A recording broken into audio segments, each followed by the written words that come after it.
नमस्कार, आप सभी दर्शकों का रिपोर्टर पोस्ट में स्वागत है। और आपको बता दें कि 27 फरवरी को होने वाले कैबिनेट जो थी वो स्थगित हो गई है और इसके वजह से अभ्यर्थी काफ़ी परेशान अब नज़र आ रहे हैं। उनका कहना है कि हमें एक उम्मीद की किरण जो है वो 27 तारीख को नज़र आ रही थी, मगर जिस तरीके से कैबिनेट स्थगित हुआ है उससे काफ़ी ज़्यादा निराश हम हो चुके हैं। अब पता नहीं सरकार क्या करने वाली है, इसको लेकर के अभ्यर्थी काफ़ी परेशान चल रहे हैं। हमारे साथ इसको लेकर बात करने के लिए कांग्रेस के महासचिव सह प्रवक्ता राकेश सिन्हा मौजूद हैं। हम लोग सीधे इनसे जुड़ेंगे और इनसे जानेंगे कि आखिर अब अभ्यर्थी क्या करें, क्योंकि वो अब काफी हताश और निराश हो चुके हैं।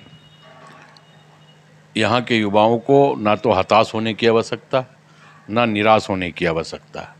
इस राज्य में संवेदनशील सरकारें काम कर रही है और हम यहाँ के युवाओं की संवेदनाओं को भली भांति समझते हैं। हम यहाँ के युवाओं को पूर्ववर्ती सरकार के माफिक छलने का और ठगने का काम महागठबंधन की सरकार या कांग्रेस पार्टी कभी नहीं करती है। तो हम युवाओं को यही कहना चाहते हैं कि आप हताश और निराश ना हो। आपके दिशा में सकारात्मक रूप से सरकार पहल कर रही है और बहुत जल्द उस पहल का फलाफल आपको देखने को मिलेगा। जिस तरीके से लगातार बताया जा रहा है कि सरकार ने जो 2016 से पहले वाली जो नीति थी 60-40 का जो नियोजन नीति था उस पर अब कहीं ना कहीं सरकार रुक रही है और उसे राज्य में लागू नहीं करेगी। तो ये भी बातें सामने आ रही है, जिस तरीके से मुख्यमंत्री के ऑडियो में था कि 2016 से पहले वाली नीति ला करके रोजगार का सिलसिला शुरू करे। तो इस पर कहीं ना कहीं सरकार जो है वो अब थमती हुई नजर आ रही है इस मामले को लेकर। देखिए, सरकार ने यहाँ के युवाओं से राय मांगी, यहाँ के छात्रों से राय मांगी है और यहाँ के युवाओं ने, यहाँ के छात्रों ने, यहाँ के अभ्यर्थियों ने अपनी राय सरकार तक पहुँचाने का भी सफलतापूर्वक काम किया है और हम इसके लिए यहाँ के युवा को, यहाँ के छात्र को, यहाँ के अभ्यर्थियों को बधाई भी देना चाहते हैं।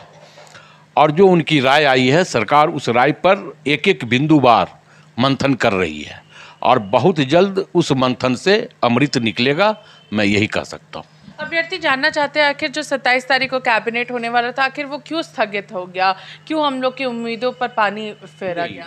देखिए, 27 तारीख को यहाँ वोटिंग भी होनी है रामगढ़ में। तो अगर कैबिनेट होता और वोटिंग भी चलती तो फिर विपक्ष इसे एक मुद्दा बनाता कि चुनाव आयोग, चुनाव कोर्ट ऑफ कंटेम्प्ट का मुद्दा को लेकर के विपक्ष गला फाड़ता। लेकिन हमारी प्रतिबद्धता है, मैं ये बार बार कह रहा हूँ कि यहाँ के छात्रों को, यहाँ के युवाओं को निराश होने की आवश्यकता नहीं है। सरकार बहुत जल्द फलाफल इसका निकाल लेगी।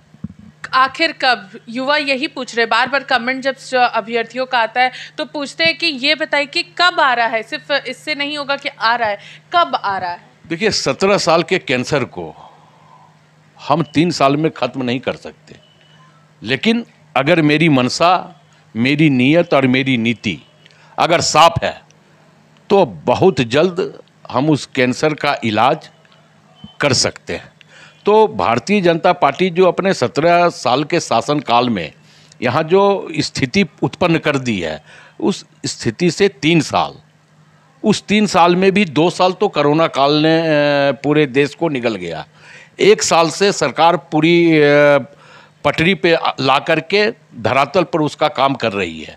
तो बहुत जल्द उसका निर्णय हो जाएगा और बहुत जल्द फलाफल निकलेगा। यानी अभ्यर्थी मान के चले कि जो कैबिनेट अगला डेट जो आएगा उस समय युवाओं को जो उनकी उम्मीद टूटी थी वो कहीं ना कहीं पूरा नज़र होते हुए आएगा। जो नियोजन नीति की बातें लगातार सरकार कह रही है वो उन्हें अगले कैबिनेट में देखने को मिलेगी। देखिए, युवाओं का दर्द हम बखूबी समझते हैं और जानते हैं और युवा भी इस बात को जानते हैं कि सरकार संवेदनशील है। लेकिन चूंकि इस राज्य में टीआरपी का भी मामला होता है तो टीआरपी के कारण युवाओं का दर्द को और बढ़ा दिया जाता है। तो हम यही कहना चाहते हैं कि युवा टीआरपी के झांसे में न आए। महागठबंधन की सरकार, कांग्रेस पार्टी पूरी संवेदनशीलता के साथ आपके दर्द को समझती है और हमने धीरे धीरे उस दर्द को ख़त्म करने का भी काम किया। चाहे वो पंचायत सचिवों की बात आप ले लें, पारा शिक्षकों की बात ले लें, सहिया सेविका की बात ले लें, पुलिस कर्मियों की बात ले लें, तो कई ऐसे मुद्दे जो 17 साल से ठंडे बस्ते में भारतीय जनता पार्टी डाल करके सिर्फ राजनीति कर रही थी, हम उस बस्ते से निकाल करके उसको अंजाम तक पहुंचाने का काम किया है, तो ये भी अंजाम तक पहुंचेगा। तो माना जा सकता है कि जिस तरीके से राकेश सिन्हा जी ने बताया कि 27 तारीख को वोटिंग भी है, तो तमाम चीज़ों को देखते हुए, वोटिंग को यहाँ पर मद्देनज़र रखते हुए कैबिनेट जो है उसे यहाँ पर स्थगित किया गया है। मगर जो उम्मीद छात्रों के बीच थी वो बरकरार रहेगी, क्योंकि जो आने वाला जो अब कैबिनेट होगा, जो तिथि तय होगी, उस दिन अब अभ्यर्थियों को कहीं ना कहीं नियोजन नीति से इस खबर को लेकर के जो यहाँ पर बातें हैं वो क्लियर होती हुई नजर आएगी कि आखिर क्या बना रही है सरकार नियोजन नीति को लेकर के। जिस तरीके से बातें सामने आई, 60-40 का जो रेशियो था उसे सरकार नहीं अपनाएगी। तमाम कई सारी बातें जो है इसको लेकर के आ रही है। देखना यह है कि आखिर क्या किस तरीके की इस बार नियोजन नीति आने वाली है। तब तक के लिए बने रही रिपोर्टर पोस्ट के साथ मैं पूजा। नमस्कार।